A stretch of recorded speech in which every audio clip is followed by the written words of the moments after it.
शहरामध्ये आपण राहतोय. 2 BHKचं घर या ठिकाणी मिळतंय.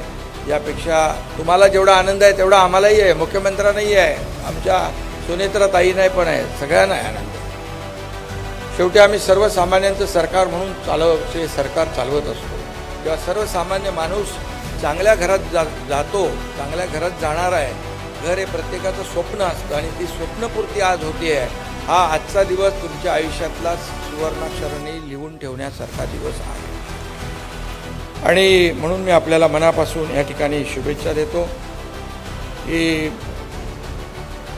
घरं जी आहेत ही तुमचं स्वप्न आहे आणि ही घरं मला माहीत आहे की कोणी मुंबईतलं घर विकूच शकत नाही. आणि म्हणून आम्ही नेहमी म्हणतो की मुंबईकर जो आहे, मुंबईच्या बाहेर फेकला गेलेला मुंबईकर, त्याला पुन्हा मुंबईत आणण्याचं आम्हाला काम करायचं आहे आणि अशा प्रकल्पांच्या माध्यमातून आम्ही ती करतो आहे.